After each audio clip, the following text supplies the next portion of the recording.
Okay, we can get started. So, the last time we talked about convex sets, right?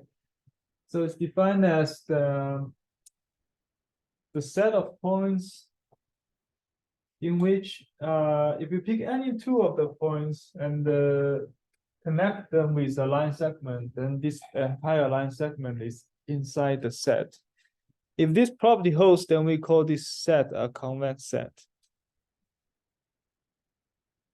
And we discussed this convex hull, which is to extend any set to a convex set. So we can say that the convex hull of a set S is basically the smallest convex set that contains S.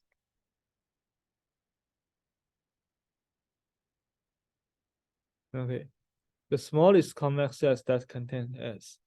Because if you look at the definition of convex hull, it says that for any set S, its convex hull is basically the set of all convex combinations formed by the points in the set S.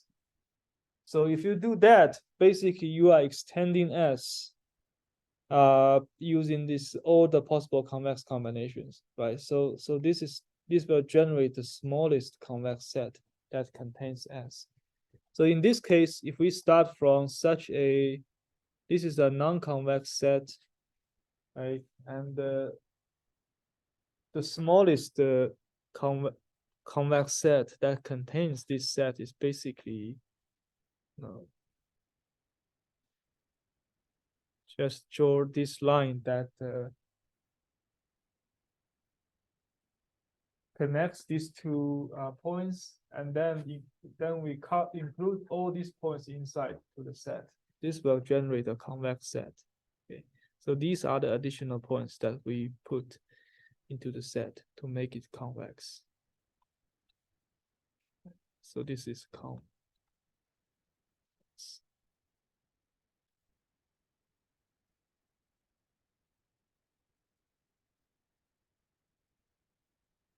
So of course, if the set S is convex, then the convex hull is just itself, right? It's just itself.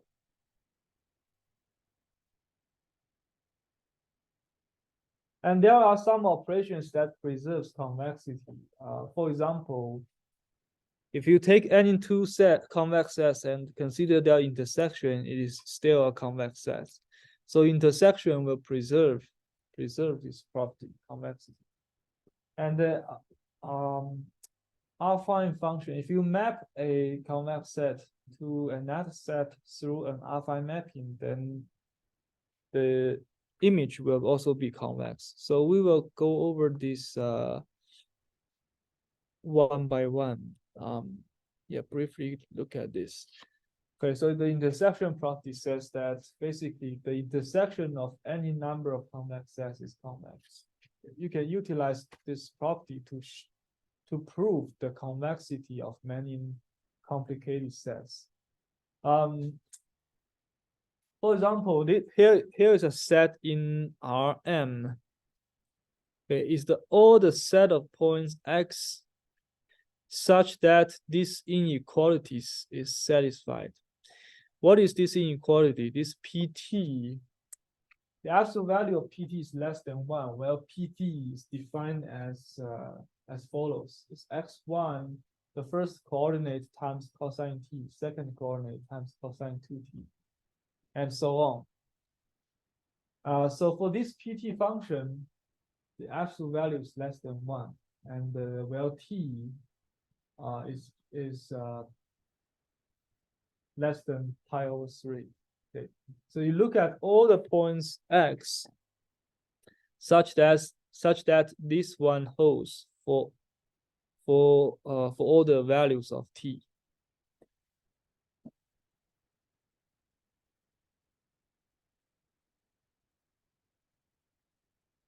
Okay, and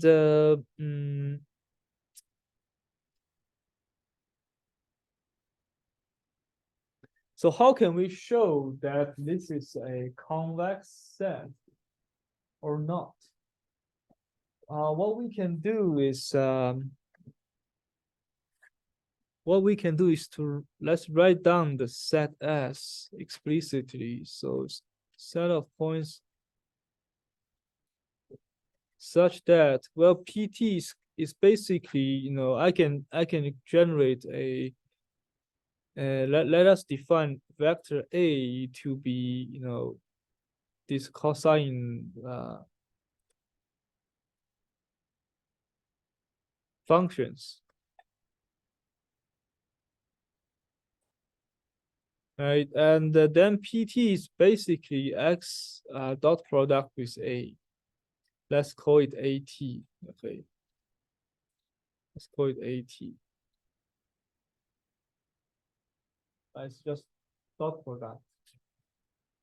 So this PT absolute value less than 1, this is basically, absolute value less than 1, meaning that the value is between -1 and 1. Okay. And well, T for T less than pi over 3. Okay. Okay. All right. So we're looking for X, vectors of X, so that this inequality holds for all the values of T less than pi over 3. Okay. So this is like an intersection of multiple sets.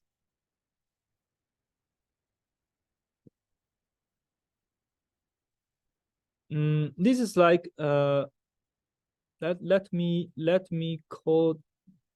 define ST, right, to be set of X such that this inner product less than 1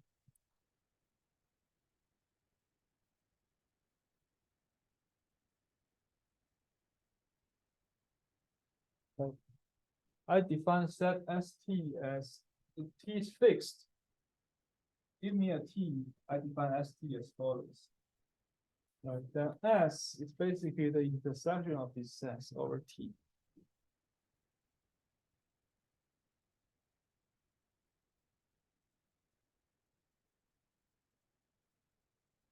But you can write it more explicitly. Right, but basically, here we require this inequality holds for all T, right? So this is just one instance of T. So we require it holds for all T. So we take intersection of these sets. The common elements will be those X whose inner product will satisfy this inequality for all T, right, by taking intersections. So we just need to show that each ST is a convex set. If this is true, then by taking intersection, it is convex, right? So apparently it is convex because this is a linear, the dot product is kind of a linear function. So this is this inequality corresponds to it's like a bounded region, rectangle region, and kind of rectangle region in the space. So this is a convex set. So this is convex. Actually, you can check the convexity by definition, right? You pick any 2 points, right? Okay, we can quickly check the convexity. I pick any 2 points, x1, x2 belongs to ST. Which means x1 AT is less than 1, greater than -1, right? x2 AT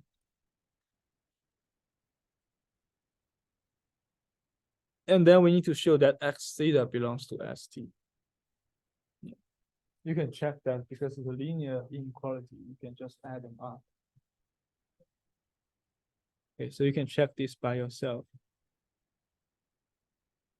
for any theta belongs to 0 and 1. So you can see that we can utilize this intersection property sometimes to prove the convexity. And this is another property called affine. So convexity will be preserved under affine function. Where you define an affine mapping. This is an affine function. Basically, it's a linear. It's like a matrix vector transformation, right? With A and B are given, and this is a linear transformation. Now, if yeah, and there are two ways to consider this. If you consider X coming from a convex set S, and then the image on the F would be also convex. Right? So this Fx, or this image collection of these images coming from the set S, this will be a convex set. Or the pre-image will also be convex. You look at all the X, such that Fx is in a convex set C. This will also be a convex set. Okay. This is basically to say that as long as the transformations are fine, then convexity will always be preserved.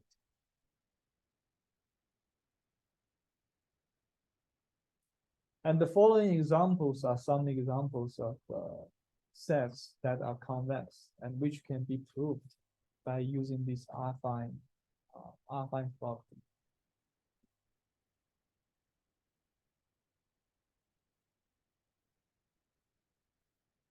So I will skip this part, and then we will go to the convex functions. Right?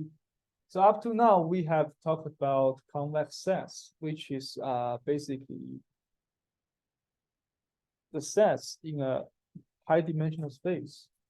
But it turns out that convex sets has a close connection to these so-called convex functions, and convex functions is one of the fundamental objects that we are going to deal with in the optimization algorithms. Okay. So we will talk about these properties of convex functions. The first thing is the definition.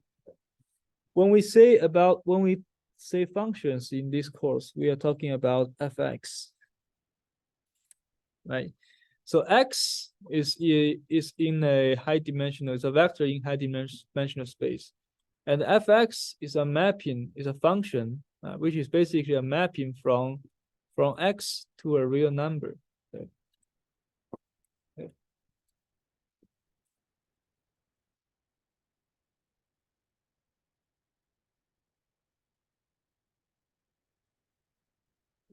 So we call that the function is called convex if the following two things satisfied. First of all, the domain is a convex set. So the domain for x is a convex set, because x comes from this space, right? This Euclidean space.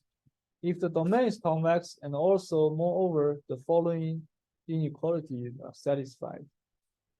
Basically, if you look at for any 2 points in the domain, okay, pick any 2 points in the domain and pick any theta between 0 and 1. We have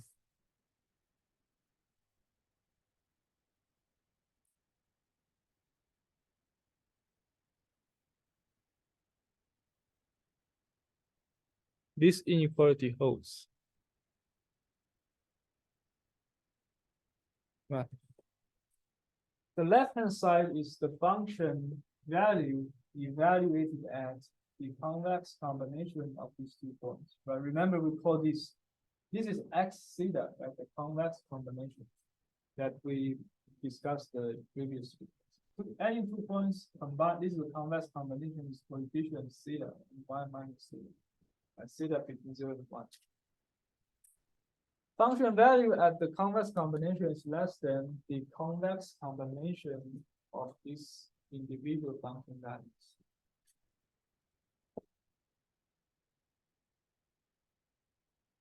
Okay. And this is an illustration of a convex function. I'm not sure if you can see it clearly, but it's just like a quadratic function. And you can check that if you pick any 2 points, x and y, say x and y, now you can verify this property. This is fx, this is fy.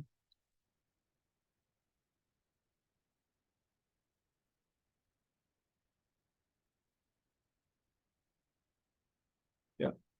So if you pick any convex combination like this one, this is x theta, right? Like this is the convex combination basically forms the interval between x and y, right? So pick any point. This one would be the f x theta, right? The function value, which is the left-hand side of that inequality. Right, f x theta, the function value of this convex combination. But this one, this point, this value is the convex combination of these two values, fx and fy. Right. This is fx, this is fy, and then their convex combination is basically this point. Right. You see that it's always higher than this one. Right. So it's always greater than or equal to, or less than equal to, if you. Yeah, so this one is always higher than this point.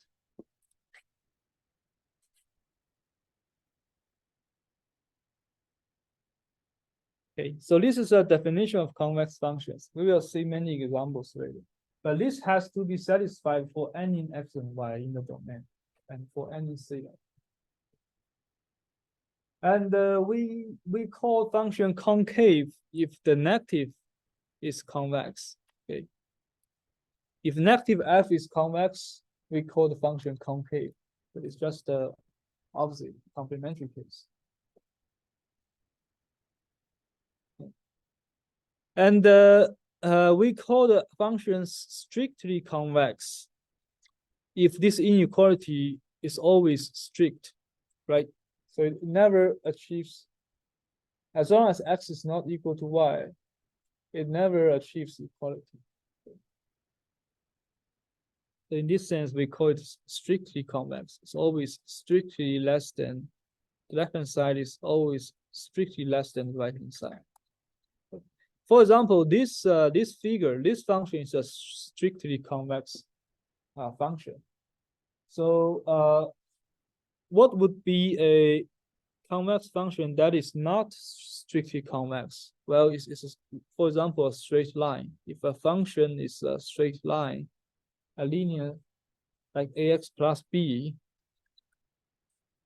then this is not strictly convex, because for this is a linear function. So if you plug it in, this is always equality, okay, instead of less than equal to. It's always equality. So in many cases, we are dealing with strictly convex functions.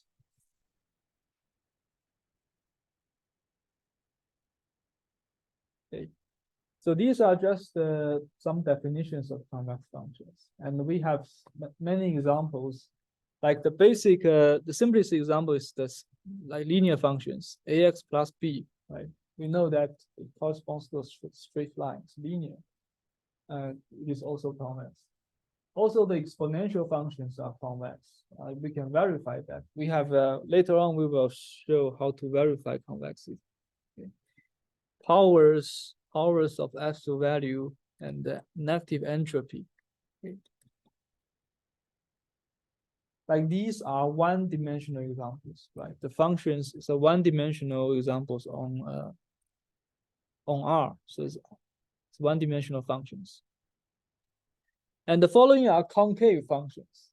And you can see that linear functions, they are also concave. They are both convex and concave because they are something that they are like the boundary case. They are linear.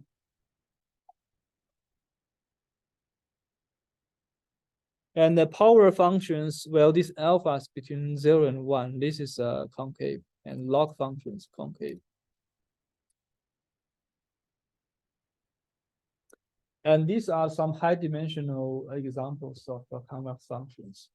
Again, we have these affine functions. Right? They generalize the linear functions in one-dimensional space. And the other case is the norms that we talked about before, the LP norms that we talked about last time. Well, this P, when P is greater than or equal to 1, this norm function is convex. Okay. And there are some more functions on matrices. Right? Here, these functions, the input variables are matrix. For example, this is the trace of this A transpose X. This is like a linear function on this matrix, a linear matrix function. If you write down the trace is basically the sum of the diagonal elements. If you write it out, it's basically a linear form. So this is still an affine function, so it's a convex. And we will talk about this spectral norm in many places. This is a very important characteristics of matrix. So you take a matrix, this is like L2 norm of a matrix, which means in mathematics corresponds to the maximum singular value, which corresponds to the maximum eigenvalue of X transpose X, and then take square root. We will talk about this later in the follow-up lectures. This function is also convex.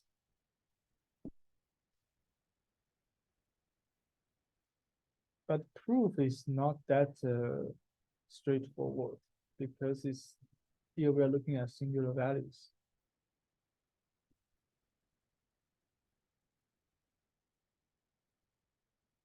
And these are some equivalent definitions of convexity. So here we will just mention let's just briefly mention that. So a function is convex if and only if the following happens, right? So previously we introduced the convexity, right? Convex functions according to this definition. This is one, like the original definition that we introduced. And now we are talking about some equivalent definitions. And in some cases, they are more convenient to use. So this is also an equivalent definition. So function f is convex if and only if this function is also convex in T. Right. Well, this function gt is fx plus tv. Well, x and v, x is any point in the domain, v is any other point in the Euclidean space, and t is a scalar. So this is like we are restricting the function to a line, right? Because x plus tv, if we vary the value of t, we are like, kind of like going through the line that connects x and v, these 2 points. If this scalar value function is convex for any x and v, then the function is convex. And for some cases, for some examples, this definition would be easier to use. For example, if we consider the following function, fx, this capital X is a matrix. It's a function of a matrix. Now, this function is defined as follows. It's the log of the determinant of this matrix. Okay, so in linear algebra, we know for any matrix, we can calculate a so-called determinant. It's a value, scalar value, and then we take the log, right? It's the log of the determinant of the matrix. This function is very useful in many applications, including especially in machine learning. And for such a function, it is not easy to verify the convexity using the definition because the determinant is very complicated. Okay, so here we can just leverage this equivalent definition and instead looking at this GT. Okay. And when we do that, we can actually leverage some of the nice properties of determinants. We can decompose that function into these two parts, okay, by the property of a determinant. And then for the second term, we can further simplify that again by leveraging the property of the determinant and the eigenvalues of this matrix.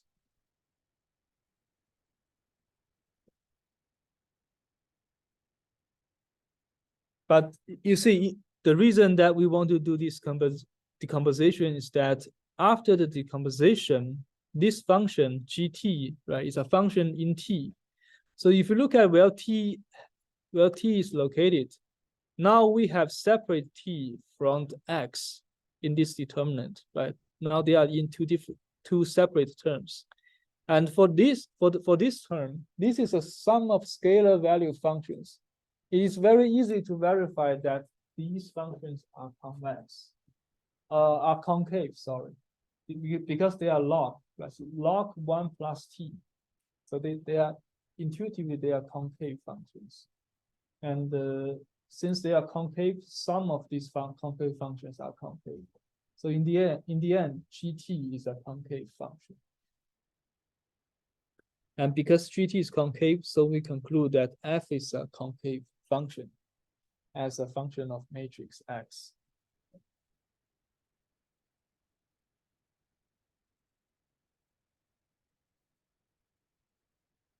So yeah, but I think it's good to know about these properties. Yeah, for some of the functions, this is very useful. And here I think I will skip this one. But basically, sometimes we do this extension, like because sometimes we have a restricted domain, right? For example, log X, right? X is restricted between strictly positive, right? But sometimes we don't want to deal with the restricted domain, so we will extend the function by assigning infinity values to the function value if X is outside the domain. So I think we can just skip this part. Yeah. And this is another equivalent condition to convexity when the function is differentiable. So let's look at this. And this is really important because later on, all the algorithms that we develop are pretty much based on gradients, yeah, differentiations of these high dimensional functions. Yeah. So here we will consider this case. The function f is differentiable, okay, in the sense that I think we can, in the sense that this gradient exists at any point in the domain of the function. This gradient is defined as the partial derivative of the function with regard to all the coordinates, so x1, x2, xn. Okay. So, and there are a lot of formulas to calculate gradients on Wikipedia, but in the end, right, this is the original definition. You look at the function and take partial derivatives with regard to each coordinate, right? And then put all these partial derivatives together. This will form a vector. Right? This vector is called the gradient. I give you a very simple example. For example, fx is a inner product with x. Well, a is a given vector, so we can write it out as ai xi I equals to 1 to n. right? So this is a scalar, sum of products, entry-wise products. So this is a scalar. So the gradient is basically follow this definition. Okay, follow this definition. Is the partial derivative with regard to x1. And now you look at this summation, only a1 x1, when I equals to 1, only the first term contains x1, right? So you just need to take partial derivatives of a1 x1 with regard to x1, right? The rest of the term, they do not involve x1. And this is actually a1 by the derivative rule, right? So it's linear. And similarly, you can check the second coordinate is just a2 x2, right? Because this is only the second term involves x2, right? So we just need to consider the second term in the summation. This is actually a2, right? And you will realize that in the end, this is just basically an, right? So this derivative is just a. The gradient is just a, which intuitively makes sense because this is a linear function, a times x. In one dimension case, the derivative is just the coefficient, right? But in the high dimensional case, this also holds.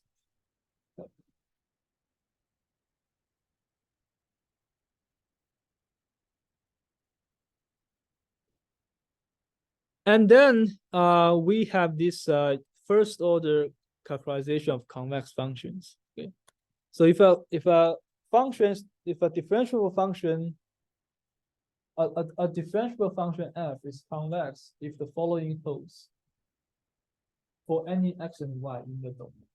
Okay. So fy will be bigger than fx plus the gradient at x times y minus x. Okay. This might look a little bit weird at the first glance, but it has a very nice interpretation. If you look at this formula, on the left-hand side, we have fy, and let us assume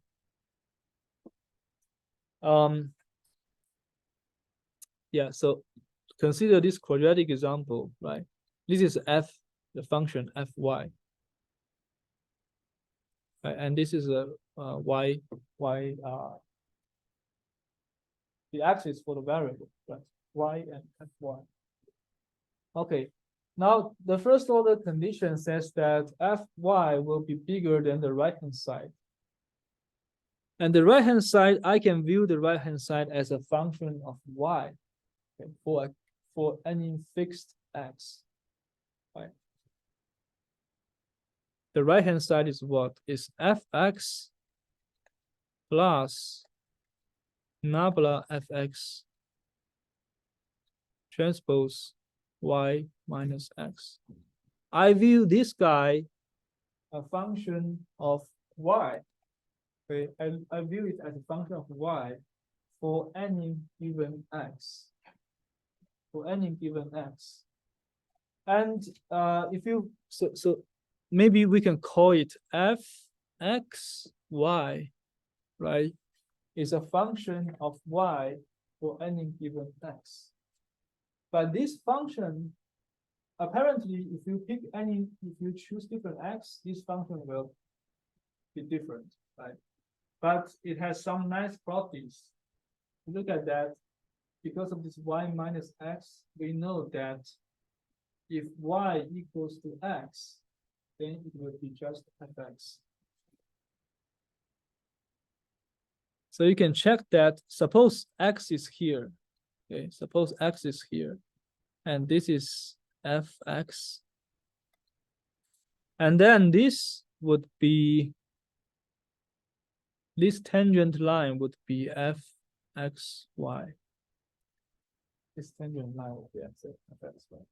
Why? You can verify that. First of all, the slope of this it's a function of y, right? So look at, it's a function of y, and if you look at this function, it's a linear function of y. So it must correspond to a straight line. Second of all, the slope, the coefficient of y is the gradient, which means this tangent line is actually the slope of the tangent line is actually the gradient of this function, right? And third of all, this function will touch this function fxy will touch small fx at the point x, because if you plug in y equals to x, what you get is just fx, right? Which means that this straight line and this curve, they will touch each other at this point, right? So in the end, this function is a straight line. It's a tangent line at this point, okay, on this graph. Maybe I should yeah. They are touching each other at this point.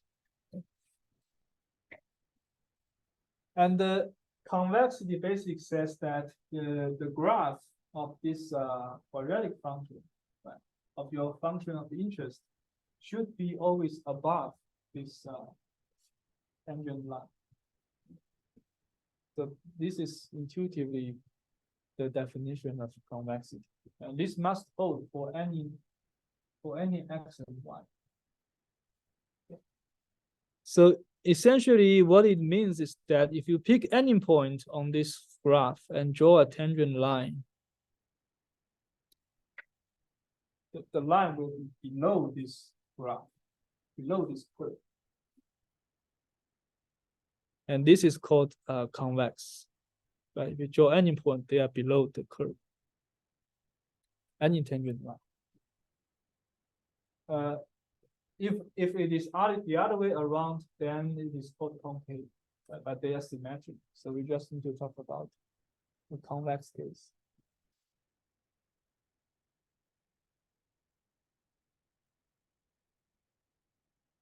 Right?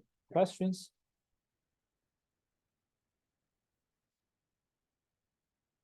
Yeah, so this is the property that we usually utilize, okay, when the f is differentiable.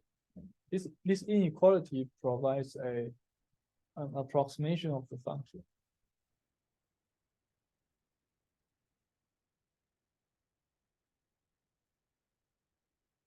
Yeah, and sometimes the function is some functions might be twice differentiable, right? Meaning that you can take the gradient of the gradient. In that case, we also have convexity is also equivalent to some other conditions. Yeah. So when function is twice differentiable, we can consider this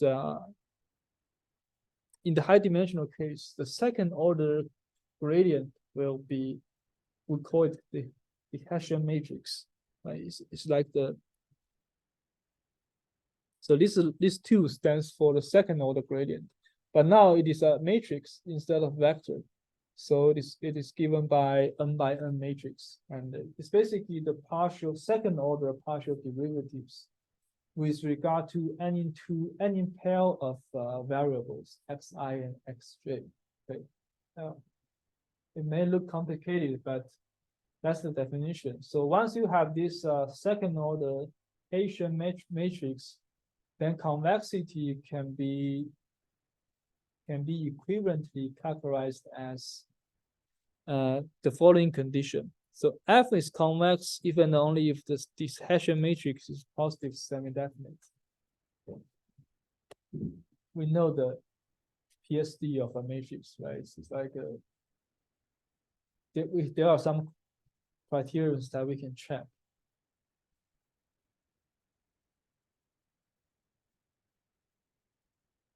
Do we have an example? We do. Yeah, we have this example.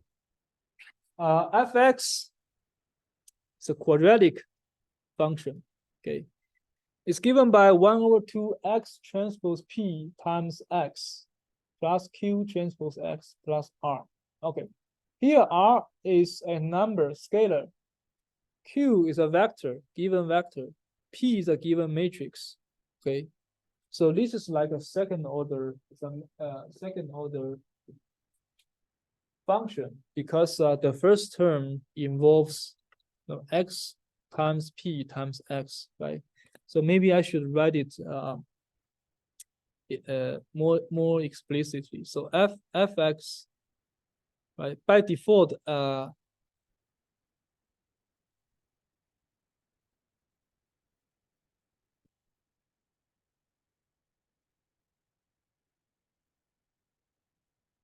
this is scalar. This is very easy to understand. But for this one, x by default, right, in MATLAB, vectors are always column vectors. When you write down x is a column, right?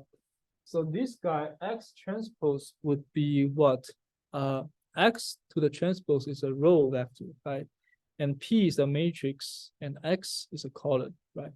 So you multiply these three together, you end up with 1 by 1 scalar. It's a scalar. But it may involve quadratic terms because you have x here, you have x here. They are multiplied together, so it's quadratic in general. This one is right, it's a scalar. It's a row vector times column vector scalar. So this is a quadratic function in X. And we can check that the gradient and the second order derivative are given by the following. The first order gradient is very similar to the one-dimensional case, right? It's just px plus q, very similar to the formula that we use in the one-dimensional case. And the second order gradient, again, is the gradient of this one. It's gradient of gradient. So this is a linear mapping in X. So the second order gradient is just p. But yeah, in this case, it is very similar to what we have known in the one-dimensional case. So you see that it is twice differentiable, and the Hessian matrix is given by this P, by this matrix P. So the convexity of this function will solely depend on the positive semi-definiteness of this matrix P. So what we can conclude is that the function is convex if and only if P is positive semi-definite.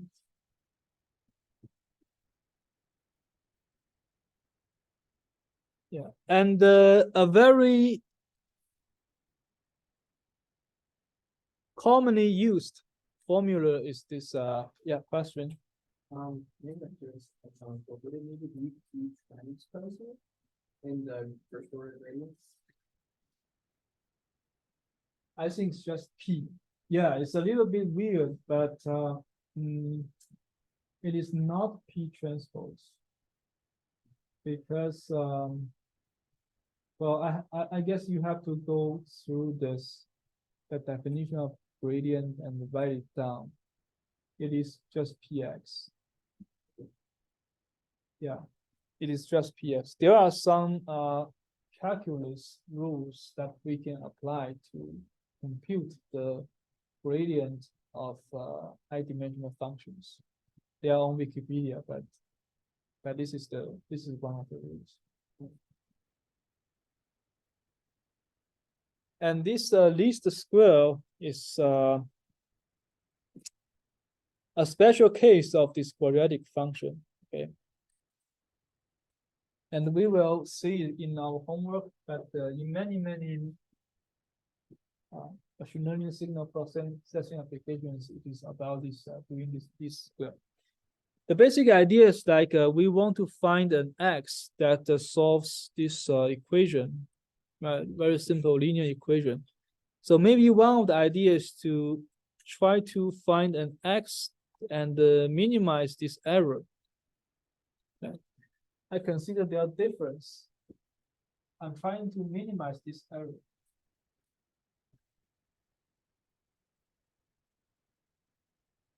And then we can utilize, when we minimize the error, we can utilize different norms depending on our interest. But typically we do L2 norm. And then we put a power of 2 here, just to make it more convenient for differentiability. So this is like error. Ax minus b is the difference between left-hand side and right-hand side. This is the error. We are looking at the x that minimizes the norm of this error. If we can minimize this to 0, then that means we find a solution to this equation. And this function can be expanded as, it's a quadratic function. You can kind of view it as one-dimensional case, ax minus b to the power of 2. We know how to expand it. So here is the similar situation. So this is like x transpose a x.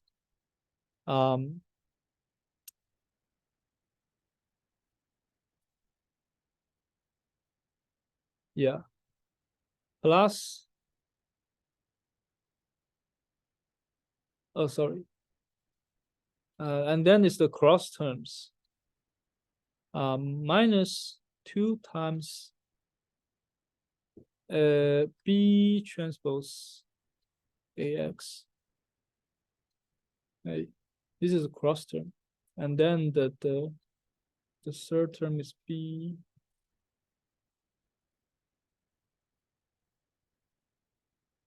Yeah, let me write it in a more standard way. Right. So you can check by yourself. This is a vector. Okay, this is essentially the dot product between this vector and itself. Okay, and then you can check by yourself. These two multiplied together is this one.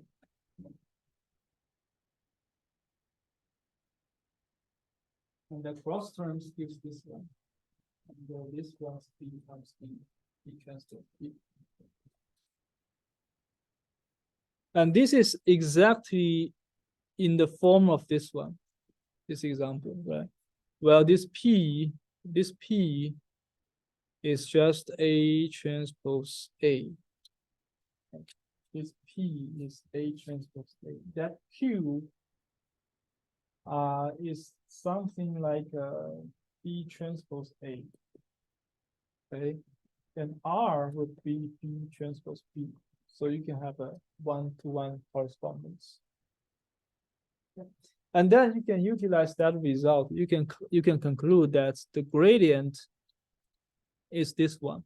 Okay, because p now is a transpose a. Okay, it's actually 2 times a transpose a because of the quadratic. Yeah, maybe that's. And then the second order derivative will now becoming 2 times a transpose a, right? It's this coefficient matrix. 2 times a transpose a. And interestingly, this is always a positive semi-definite matrix. No matter what A is, A transpose A is always PSD.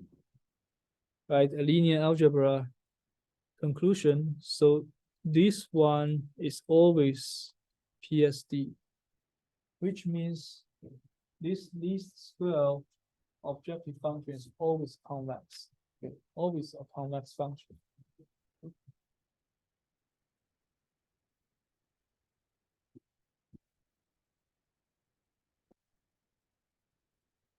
What does PSD stand for? Positive semi-definite, right? So the matrix is a PSD matrix, positive semi-definite.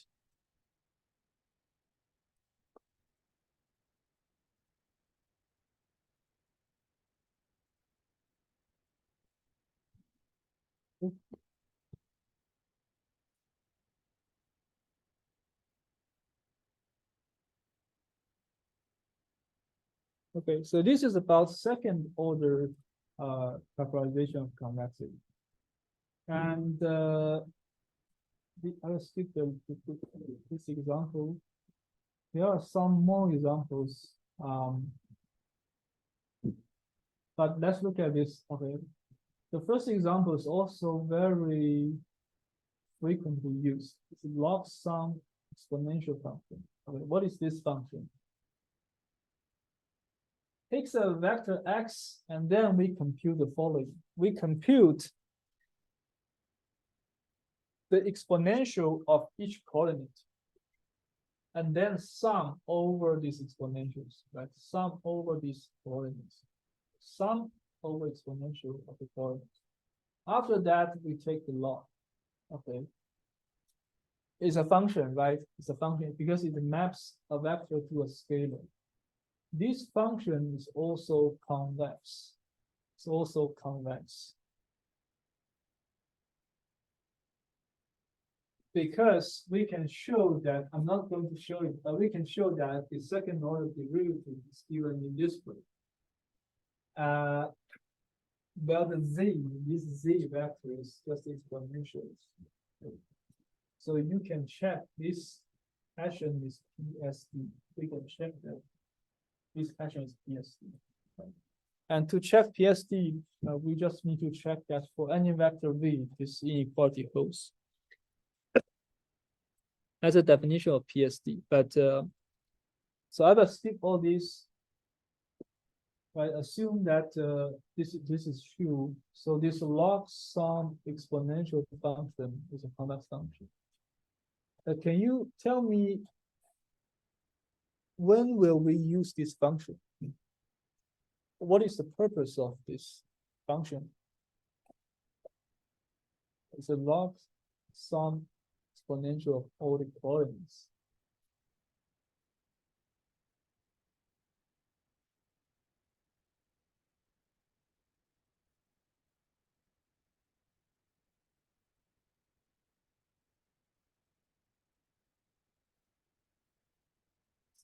Three words separately but never together. Right. Yeah, because you see, if you ignore the sum, log and exponential, they cancel out, right? Log and exponential, they cancel with each other. So, and the other thing is that when we take exponentials, we always expect a very large number. Let's say xk is 100, then e to the 100 is huge number, right? So this is like, okay, we first take exponentials to make these coordinates bigger, sum them together, and then take the log. Once we take the log, we are kind of reducing the scale of these numbers. So we are scaling up by taking exponentials and scaling down by taking logs. So this function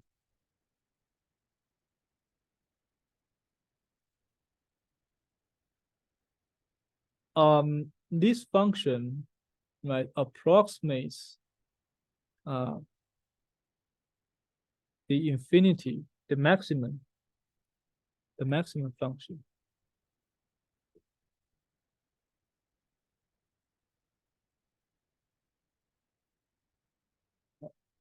Because imagine you have if you want to look at the find out the maximum coordinates in the vector, right? Of course, you can just compare them one by one and find out that biggest element. But the issue here is that it is not differentiable. This function is kind of discrete. Right? You are looking for a coordinate, so it is not differentiable. But instead, we can consider this one. We raise all the coordinates to the power of to the exponential, so those big coordinates will scale up very quickly. Now, then we sum them up, but it's okay for those small coordinates. Their exponential doesn't contribute that much. Okay, so they are small noises. So you can imagine that after summing them up, the biggest coordinate still dominates everything. Okay, still dominates the value. After that, we take logarithm to cancel this exponential. So that approximately gives us the maximum coordinate.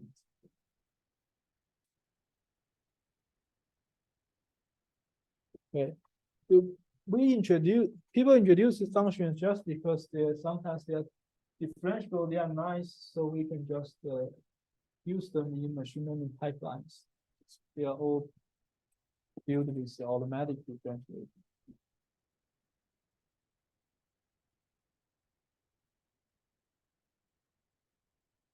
And this is another function, geometric mean. Okay, look at the geometric mean of this function. Here, assuming all the coordinates are positive. Okay, so taking their product and taking the square root of 1/n is this function is concave. It's concave function.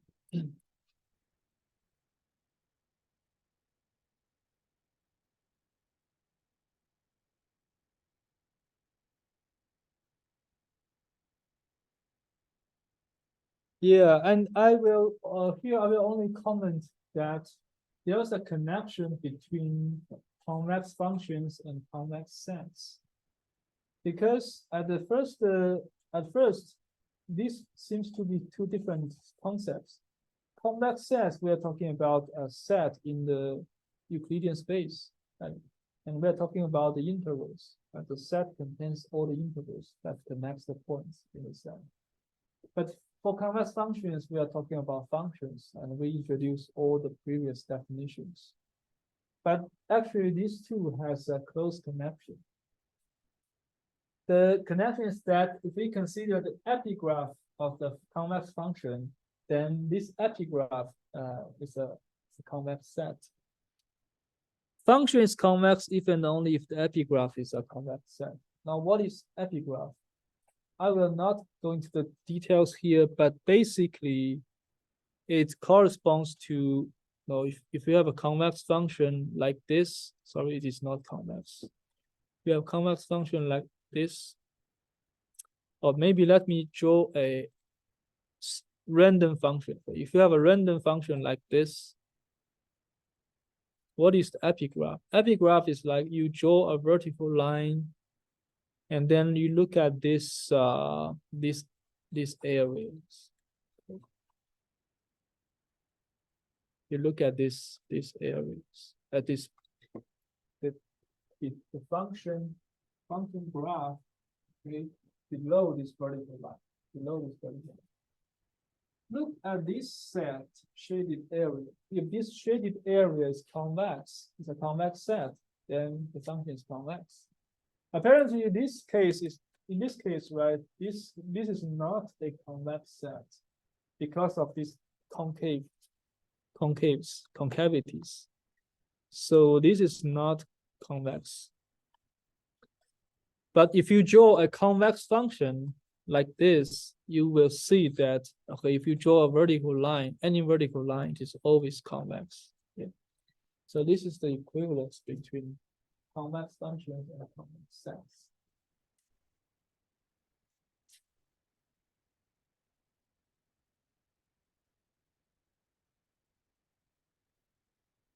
Yeah, and we have shown this field. This is called the Jensen's inequality. Basically, for convex functions, we can have this inequality for any x and y and theta. And we can extend these two expectations because inside it's kind of like a randomly picking x and y with probabilities theta and 1 minus theta, right? So that is like an expectation of a random variable. So sometimes this can be generalized to this Jensen's inequality in Jensen's inequality. So if f is convex, then this following holds, right? The inside is the expected value of a random variable, okay, and then we evaluate the function value at this expected value. The right-hand side is the expected value of these functions of random variables. Okay. So if you want to pull the expectation out, it will be less than or equal to.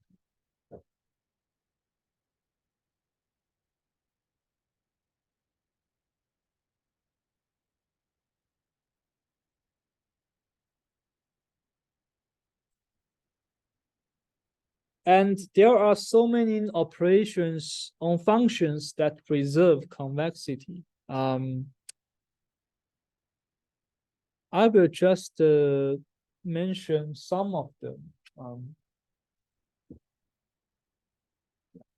So in general, here's the thing. If you want to verify a function, if a function is convex or not, there are several ways. Either you go over the standard definitions, right? We have first order definition, second order, and many conditions that we can check. So it's either by definition, verify the definition, right? If function is twice differentiable, verify this definition. Right? These are all by definition. But sometimes we are dealing with very complicated functions that cannot be easily verified through definitions. So what we can do is to utilize these operations that preserve convexity to simplify the argument. So we will show that f is obtained from simple convex functions by operations that preserve convexity. So this is the one that we usually utilize. And the following list is a list of operations that preserves convexity of functions. So I will just talk about some of them.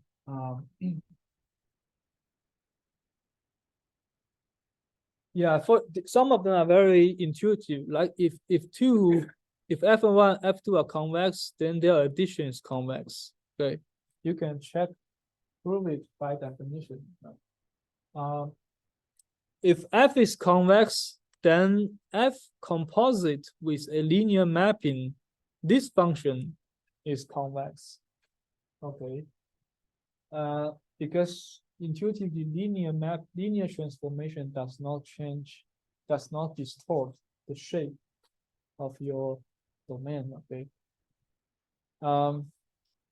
For example, these functions, we can show these functions are convex.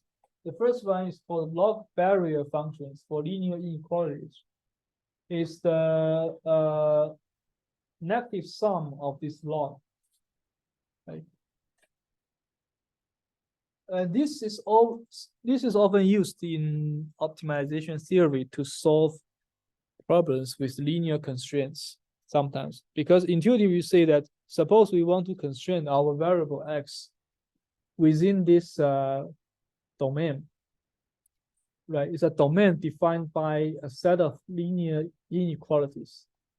Then what we can do is to evaluate b minus a times x. This is like the violation of this inequality, right? If you violate this,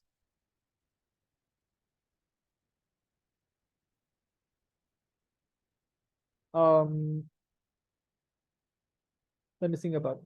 Okay, because this one is inside the log, right? So it has to be positive, right? Meaning that we have to satisfy this inequality. So that is why we call these log barrier functions.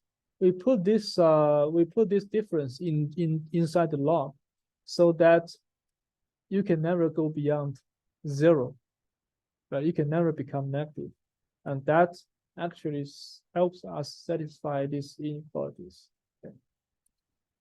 But this function is convex because utilizing the second property. Inside is a linear mapping, but outside is negative log. Negative log function is convex because log is concave, right? Negative log is convex. So by that rule, this is a convex function. And this example is the norm of ax plus b. Again, by the second one is convex because the norm itself is convex. So composite with a linear mapping is also convex.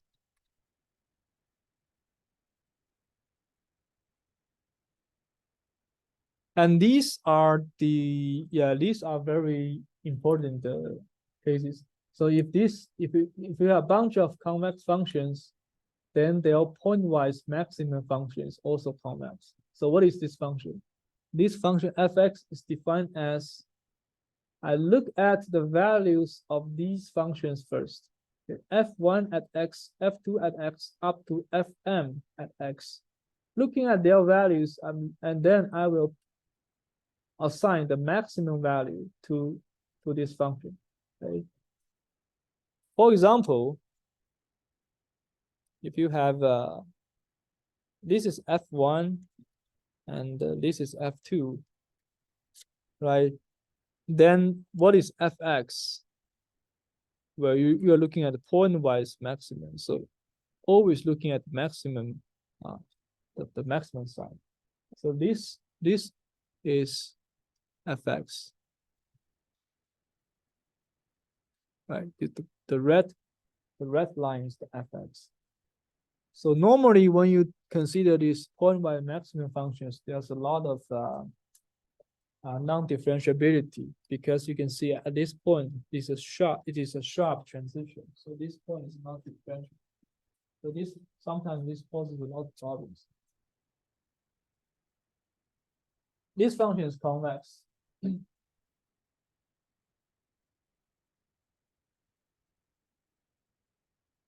Yeah, and by utilizing this property, we can actually show many interesting functions are convex. For example, here we have this one. I define fx to be the R largest sum of R largest components of x. But give me a vector, it has many coordinates. I sum up the R largest coordinates of this x. Right? That is my function. So I denote this coordinates as x bracket 1 up to x bracket r. Right? This is like the coordinates that has the largest value, and this is the coordinate that has the second largest value. So the function is to sum up the R largest coordinates. And this function is actually convex.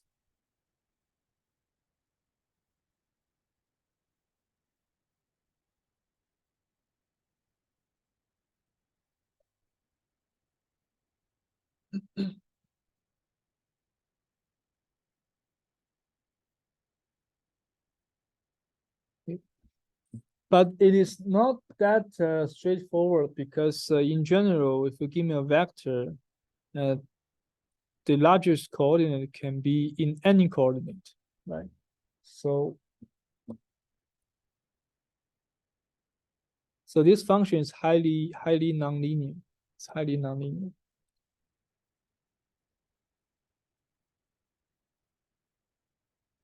And then we have this, we can generalize this to the pointwise supremum. This pointwise maximum only works when we have it's like a finite number of elements, and we can consider the maximum. But in general, we can generalize it to supremum.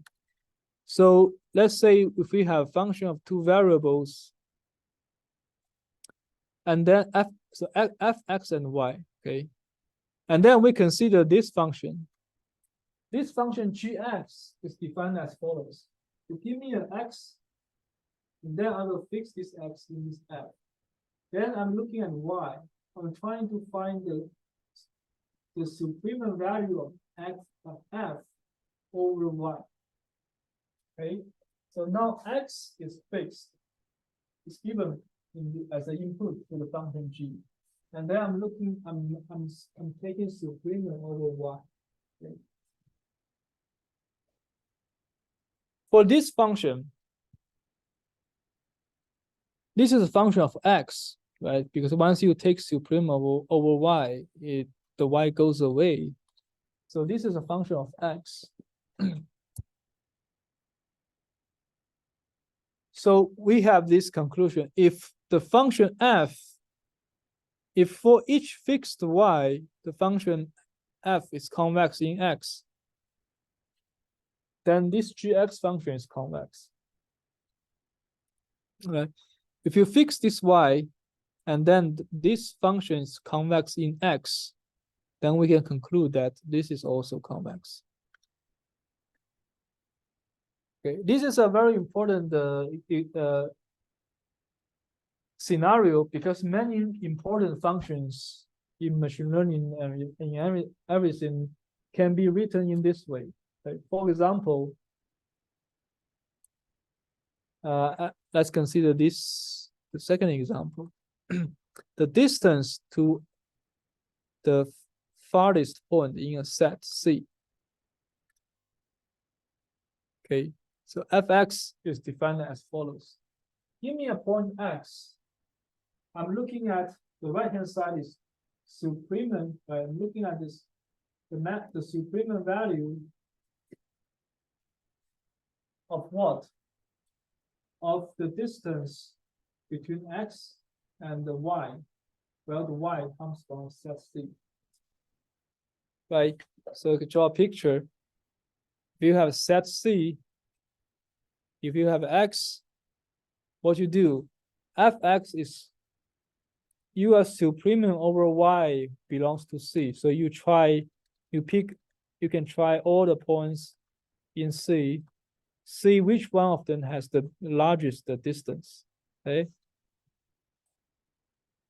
And maybe in this case, I would say this one is the largest, right? This is fx. Okay, looking at so this would be the y that achieves that supremum value. So this function is convex. Is convex.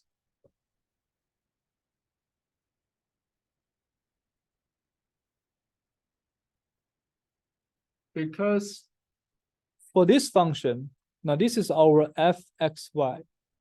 For every fixed y, this is convex in x, right? Because it's just the norm of x with a constant offset, negative y.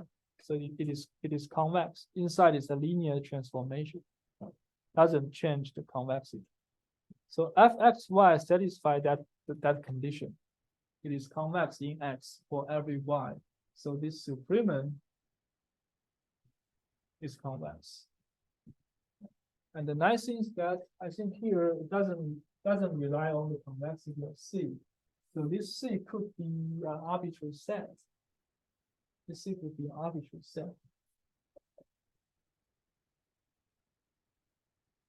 Right. So this is a function maybe related to geometry in the Euclidean space, but and this example is more important. Is the maximum eigenvalue of a symmetric matrix.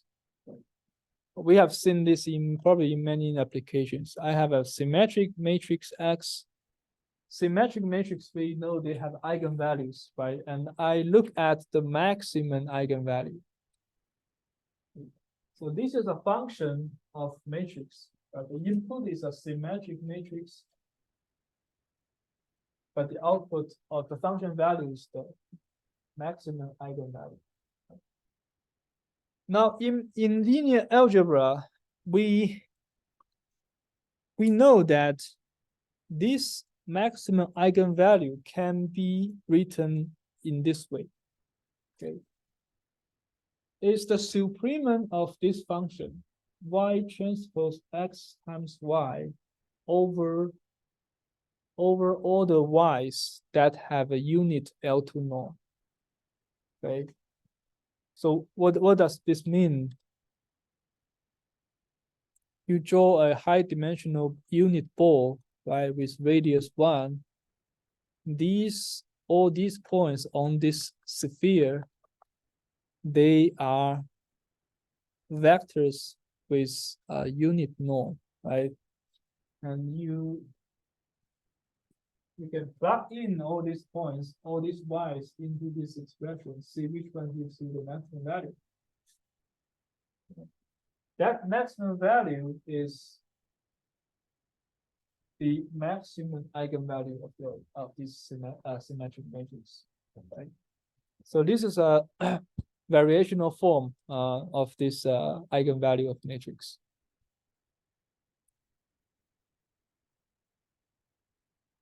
And this form is very useful in many cases. But this is what? This is our fxy. Okay. And apparently once we fix any y, this function is linear in x because it's just constant times x. It's a linear function in x, so it's convex. So it satisfies this condition. And then we can claim that this function, supreme form, this function is also a convex function. So the maximum eigenvalue as a function, it is convex. It is convex. Otherwise, if you want to prove this following the definition of convexity, then it's going to be very challenging because eigenvalue is not that explicit. Yeah, we don't have an analytical form of the eigenvalue. So, but using this variational form is very convenient in many scenarios. Okay.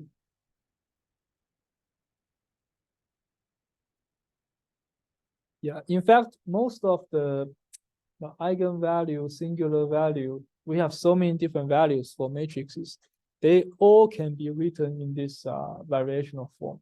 What is this variational form? It's like this value is defined, is determined by a certain by some problem. This is a optimization problem. It is not explicit. Like you have to solve this problem in order to get the maximum eigenvalue.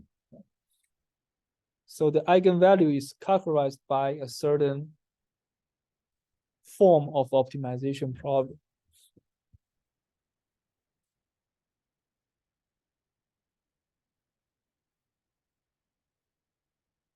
And for the followings, I will not go over them. We have two more, but this is just composition with scalar functions. I think you can take a look at yourself, but most likely we will not use them in this course, but they are useful in some cases.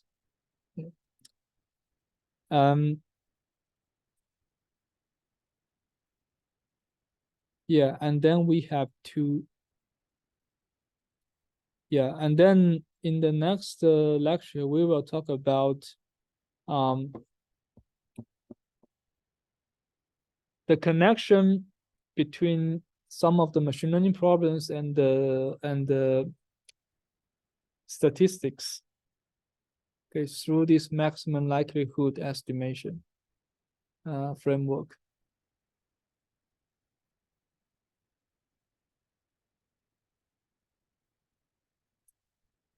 Okay.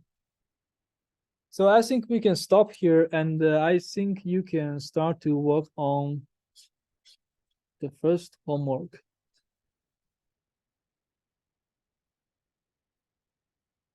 Yeah, you should be able to work on the first homework. Okay. Just prove some convexity stuff. Yeah, and if you have questions, we can discuss the next Tuesday. You have a GA? Not yet, but I think it will be 1 week. I will put it today. I will set it up today. Yeah, we only have 3 small problems, so maybe by the next week, next Friday something, right? And so you can work on it right now.